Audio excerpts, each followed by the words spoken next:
सभी को नमस्कार। मैं डॉक्टर अंकिता पटेल, कैंसर रोग विशेषज्ञ एपेक्स हॉस्पिटल कैंसर इंस्टीट्यूट से आज एक पैनल का मॉडरेशन कर रही हूँ, जो कि बेसिकली है ब्लड डोनेशन के ऊपर। जैसा कि हम सभी जानते हैं, हर वर्ष 14 जून ब्लड डोनर्स डे की तरह मनाया जाता है। तो इसके बारे में चर्चा करना बहुत ज़्यादा ज़रूरी है, क्योंकि हमारी सोसाइटी में ब्लड डोनेशन के लिए बहुत सारी भ्रांतियाँ, मिथ्स जो है वो प्रेवलेंट है। तो हम एक पैनल डिस्कशन करेंगे, जिसमें जो कॉमन जो क्वेश्चंस हमसे पूछे जाते हैं वो हम अपने स्टीम पैनलिस्ट से पूछेंगे, और अंत में जो कॉमन मिथ्स हैं, जो धारणा है, गलत धारणा है, उनको हम डीबंक करेंगे, उनको हम बस्ट करेंगे। कुछ क्वेश्चंस होंगे, छोटे छोटे क्वेश्चंस जो दिमाग में चलते हैं कि ब्लड देने से कमज़ोरी आ जाती है। बहुत सारी भ्रांतियाँ जो हैं जिसकी वजह से लोग सामने नहीं आ पाते हैं ब्लड डोनेशन के लिए, तो उसको लास्ट में हम डीबंक करेंगे।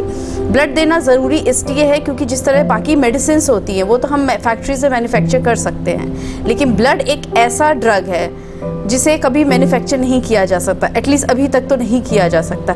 इसीलिए जब तक कोई डोनेट नहीं करेगा किसी और इंडिविजुअल में, वो यूज़ नहीं हो पाएगा। और काफ़ी बार ऐसा सिचुएशन होता है कि ब्लड जो होता है वो ब्लड की कमी जो होती है या ब्लड ना मिलने के कारण भी जान चली जाती है।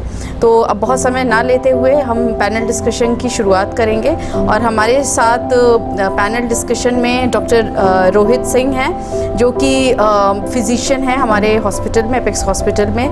Doctor Sandeep Nautiyal, senior pathologist plus blood bank incharge. Professor doctor Anand Kumar sir, जो कि हेड ऑफ द डिपार्टमेंट है, department of general and laparoscopic and onco surgery, Apex Hospital. And doctor Anupama Singh, senior gynaecologist and obstetrician, Apex Hospital. तो अपने जनता से कहना चाहूँगा कि blood donation day जो है 14 जून को हम मनाते हैं। एक्चुअली इस दिन पे कार्ल लैंडस्टीनर, जो कि एक साइंटिस्ट और एक फिजिशियन रहे हैं, उनका जन्मदिवस है, उसके उपलक्ष्य में मनाते हैं। उनको हम इतना महत्व इसलिए देते हैं क्योंकि जो आज के युग का ABO ब्लड ग्रुपिंग सिस्टम है, उन्होंने ही आविष्कार किया था, और इसके लिए उन्हें नोबेल प्राइज़ भी मिला था इन फिजियोलॉजी एंड मेडिसिन। तो ABO ब्लड ग्रुप का वो जनक हैं कार्ल लैंडस्टीनर, उनके जन्मदिवस के लिए हम ये ब्लड डोनेशन डे जो है 14 जून को हम मनाते हैं। अब ब्लड डोनेशन इतना इम्पोर्टेंट क्यों है? मैं आपसे ये कहूँगा कि ब्लड डोनेशन जो है रक्तदान जीवन दान के बराबर है। हॉस्पिटल सिनेरियोज़ में जो एक्सीडेंटल केसेस होते हैं, डिलीवरी, इमरजेंसी सर्जरीज़, बहुत सारे ब्लड के रोग हैं जैसे थैलेसीमिया, और बहुत सारे इमरजेंसी सिचुएशंस जो हॉस्पिटल्स में क्रिएट होती हैं, एक्सीडेंट्स, ट्रॉमा, जैसा अभी आपने ट्रेन का एक्सीडेंट जो हमारे देश में बहुत ही विभत्स दुर्घटना थी, उसमें इतने लोग इकट्ठा हुए ब्लड देने के लिए। एक ऐसा जज्बा हम सोसाइटी में, अपने समाज में क्रिएट कर सकें, इसके लिए कार्ल लैंडस्टीनर जी के जन्मदिवस को रेड क्रॉस सोसाइटी और सोसाइटीज़ ने मिलकर ब्लड डोनेशन डे के उपलक्ष्य में मनाया जाता है। Thank you doctor Rohit.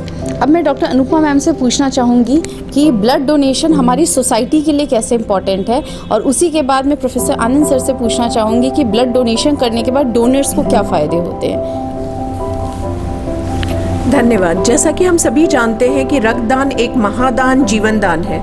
आजकल हम मेडिकल लाइन में ये आमतौर पे देखते हैं daily, road traffic accident, polytrauma के पेशेंट जिनको चोटों की वजह से गंभीर स्थिति में आ जाते हैं और उनको ब्लड की ज़रूरत पड़ती है। ब्लड देने से हम उनके लाइफ को बचा सकते हैं। जैसे कि कैंसर के पेशेंट पे हमने हमेशा सुना है कि एक मिनिमल हीमोग्लोबिन लेवल चाहिए 10 ग्राम के लगभग, ताकि उनका कीमोथेरेपी और आगे कैंसर के ट्रीटमेंट में कोई दुविधा ना हो।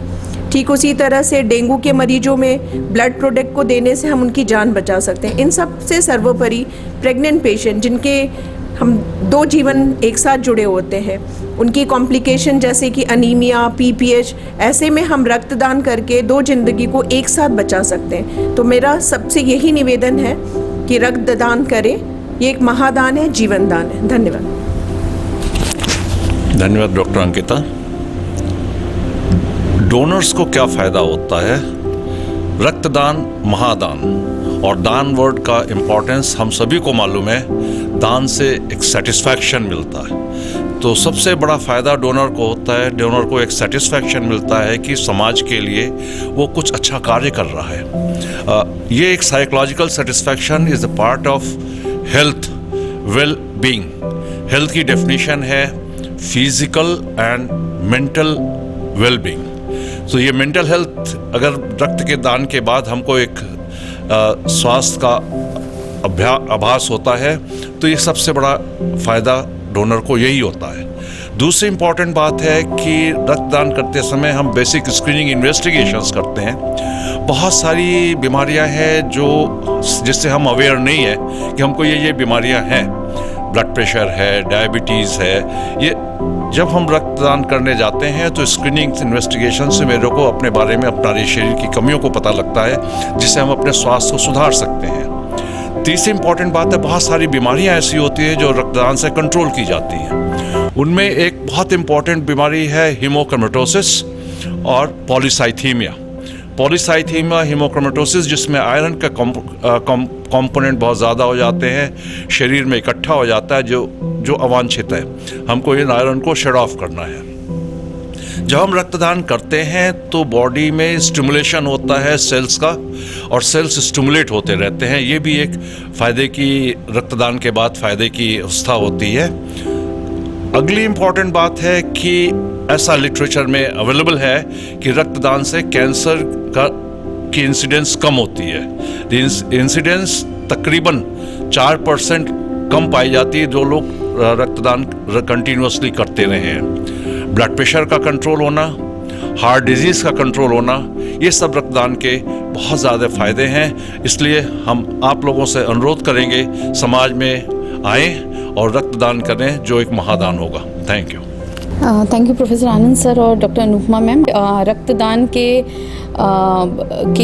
लाभ के बारे में बताया जो हमारी सोसाइटी के लिए एडवांटेजियस है और एज अ पर्सन डोनर्स के लिए एडवांटेजियस है। अब मैं डॉक्टर संदीप नौटियाल जो कि ब्लड बैंक इंचार्ज भी हैं, इनसे पूछना चाहूँगी कि क्या प्री रिक्विजिट होता है, मतलब अगर कोई रक्तदान करना चाहे तो उनके कौन कौन से पैरामीटर्स चेक होते हैं before they go head with blood donation? Blood donation के लिए 18 से 60 साल की उम्र का कोई भी स्वस्थ व्यक्ति अगर पहली बार डोनेट कर रहा है तो 18 से 60 वर्ष की उम्र में डोनेट कर सकता है। और अगर उसने पहले कभी डोनेट किया है तो 65 साल की उम्र तक भी वो डोनेट कर सकता है। उसका हीमोग्लोबिन 12.5 ग्राम से ज़्यादा होना चाहिए। उसका blood pressure, systolic blood pressure 100 से 140 और डायस्टोलिक ब्लड प्रेशर 60 से 90 होना चाहिए। उसका वज़न 45 किलो से अधिक होना चाहिए तो वो डोनेट कर सकते हैं। Thank you doctor Sandeep. अब मैं ये जानना चाहूँगी, अगर कोई एक यूनिट ब्लड डोनेट करता है तो उसे हम कैसे कंपोनेंट्स में डिवाइड करते हैं, या अगर हम एक लाइन में पूछें तो एक ब्लड डोनेशन से कितने लोगों की जान बच सकती है? अब ब्लड जो है वो अपने कंपोनेंट्स में सेपरेट किया जाता है, जिससे जिस मरीज़ को जिस पर्टिकुलर कंपोनेंट की ज़रूरत है उसे वो दिया जा सके। हम एक यूनिट ब्लड को 3 कंपोनेंट्स में तोड़ते हैं। जैसे एक हैं रेड ब्लड सेल्स, जिनको अनीमिया है या खून की कमी है उनको रेड ब्लड सेल्स दी जाती हैं। जिनमें प्लेटलेट की कमी है उन्हें प्लेटलेट देते हैं। और अगर किसी को कोएगुलेशन फैक्टर्स की कमी है, खून जमने में कोई परेशानी है, तो उन्हें प्लाज्मा दिया जाता है, फ्रेश फ्रोजन प्लाज्मा दिया जाता है। Thank you doctor Sandeep. मतलब आपके कहने का मतलब अगर कोई एक यूनिट डोनेट करता है तो 3 लोगों की जान बच सकती है। तो ये बहुत इंपॉर्टेंट टेक होम मैसेज है, आपका एक स्टेप 3 जान को बचा सकता है। अब मैं फिर डॉक्टर संदीप से ये पूछना चाहूँगी कि ब्लड डोनेशन का क्या प्रोसेस होता है। अगर सपोज करो कि कोई ब्लड बैंक में गया कि हमें डोनेट करना है, ब्लड डोनेट करना है, तो किन किन प्रोसेस से गुजरना पड़ता है? डोनेशन से पहले उसे इस बात का ध्यान रखना है कि 24 घंटे पहले कम से कम वो अल्कोहल का सेवन ना करें। इसके अलावा अपना हाइड्रेशन लेवल अच्छा रखें, पानी, जूस, इस तरह की चीज़ें थोड़ा सा ज़्यादा लेंगे जिससे हाइड्रेशन अच्छा रहे।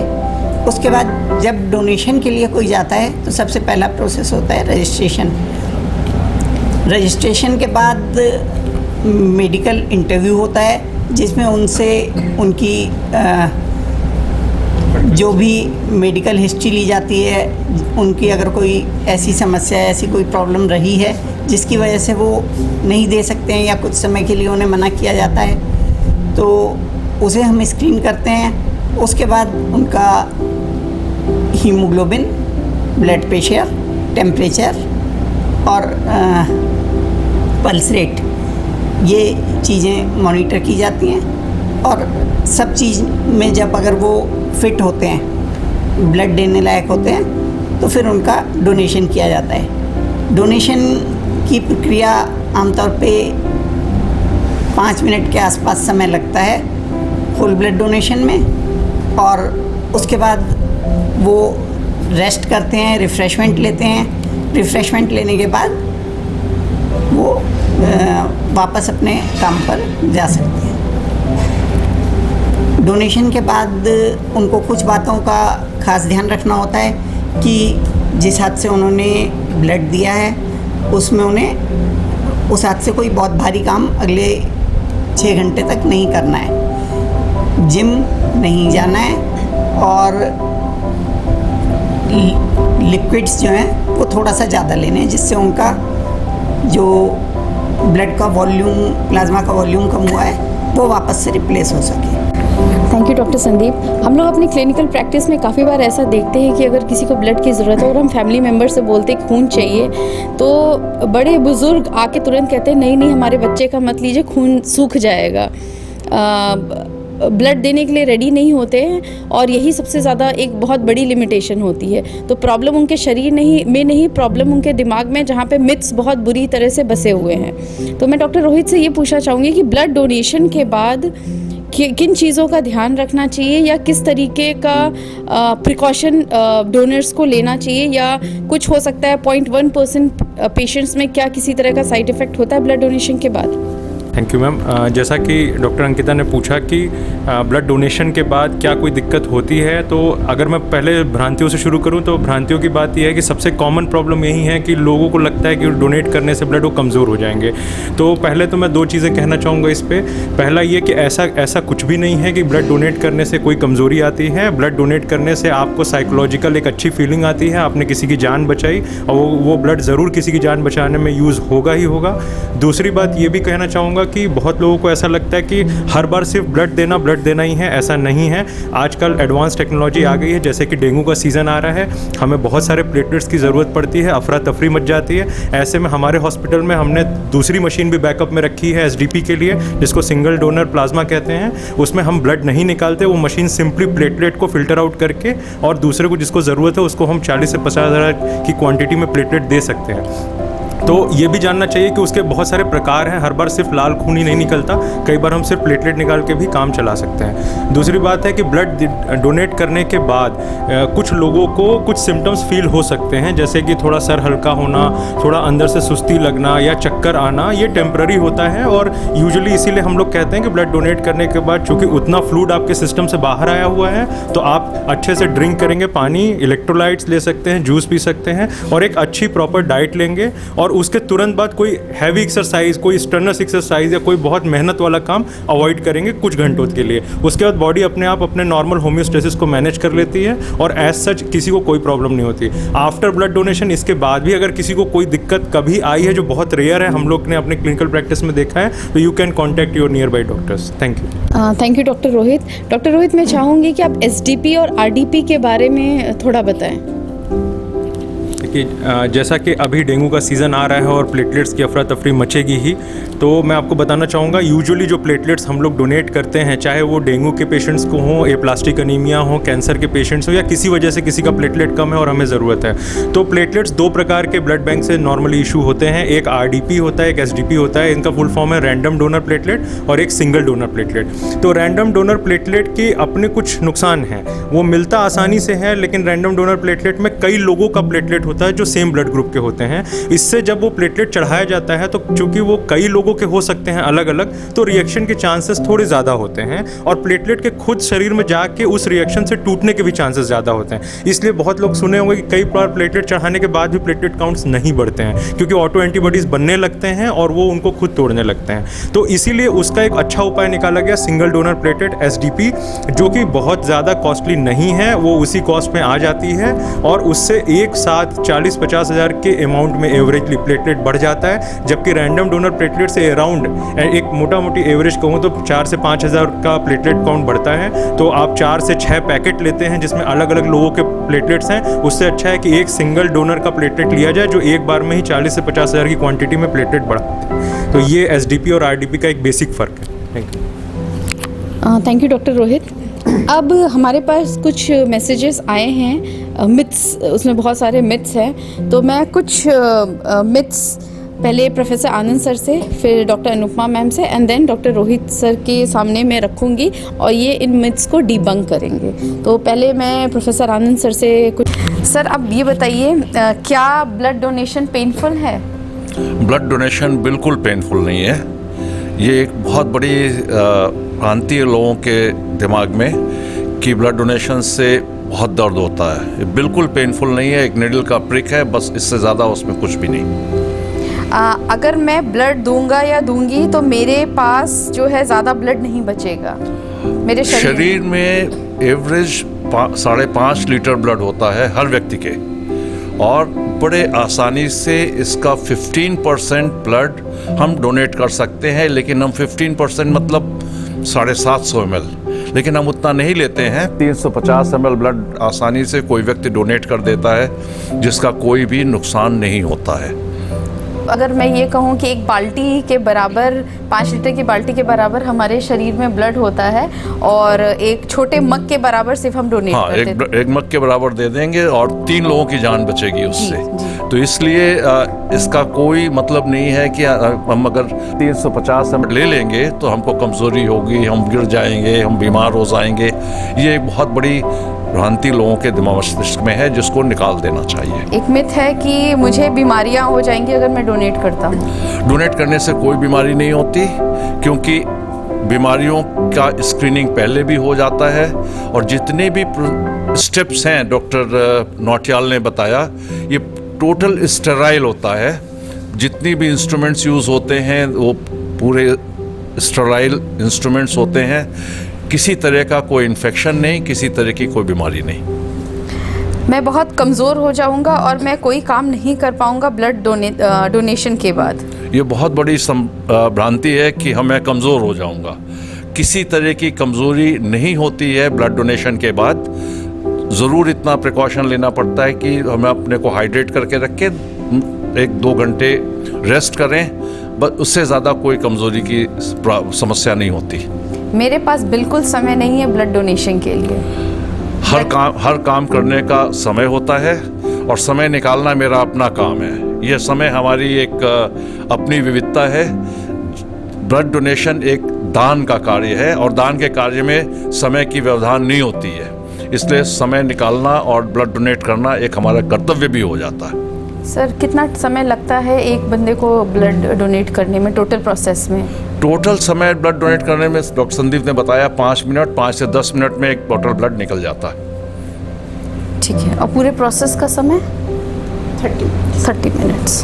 तो 30 मिनट तो सबके पास है। अगर हम मोबाइल में रील्स भी देखते हैं तो 30 मिनट से ज़्यादा ही देख लेते हैं। तो ब्लड डोनेशन जिससे 2-3 लोगों की जान बच सकती है तो सभी के पास इतना समय होता है।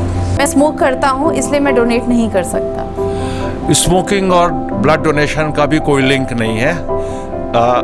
Smokers easily can donate blood, इसलिए ये भी एक भ्रांति कि हम स्मोक करते हैं हम ब्लड नहीं दे सकते।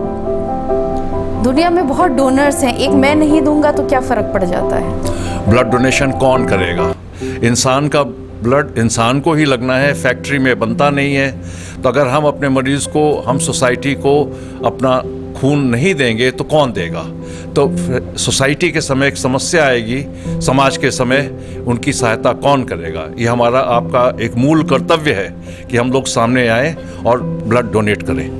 और सर अगर हम डेटा की बात करें तो अप्रॉक्सीमेटली 1 लाख यूनिट जो ब्लड की रिक्वायरमेंट हर साल हमारे देश में पड़ती है। तो ये क्राइसिस को सिर्फ हम ही सॉल्व कर सकते हैं और कोई नहीं सॉल्व कर सकता। सही है। डॉक्टर अनुपमा, कुछ मिथ्स हैं जो मैं आपसे पूछना चाहूँगी। एक भ्रांति है कि महिलाएं और जो लड़कियां हैं, गर्ल्स हैं, वो डोनेट नहीं कर सकती। ये बिल्कुल गलत है कि महिलाएं ब्लड डोनेट नहीं कर सकती हैं। प्रेग्नेंट पेशेंट ब्लड डोनेट नहीं कर सकती हैं। पोस्ट एबॉर्शन वाले पेशेंट 6 मंथ के लिए नहीं दे सकते और डिलीवरी के बाद 1 साल तक ब्लड डोनेट नहीं कर सकते।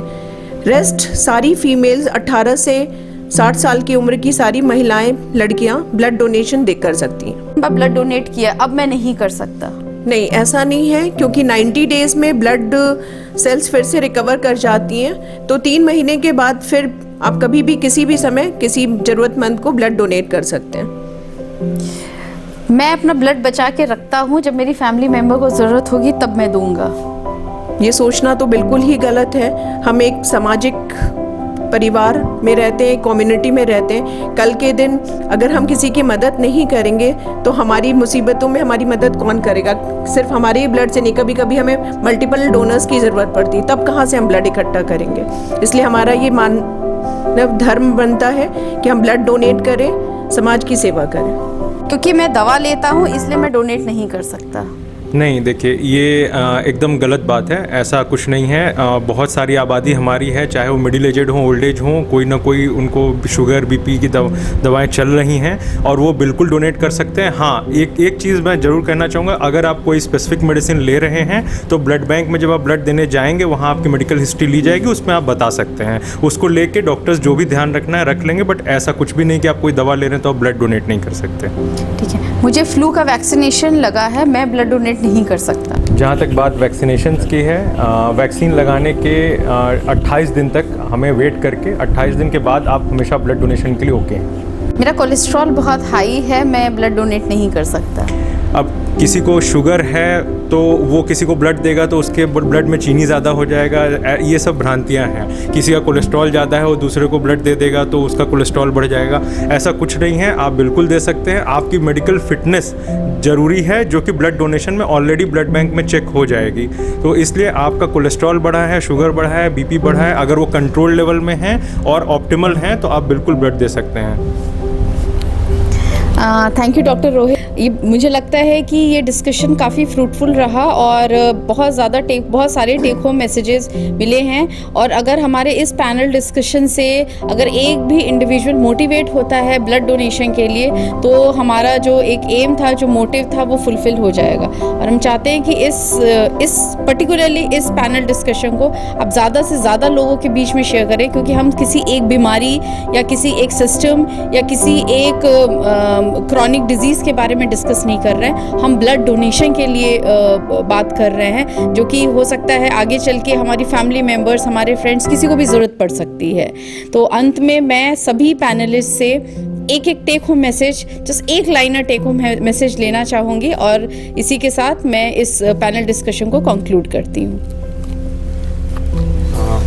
मेरी तरफ से टेक होम मैसेज रहेगा, give blood, give plasma, share life, share often. Thank you. रक्तदान महादान, एक आदमी का रक्त बचाए 3 लोगों की जान।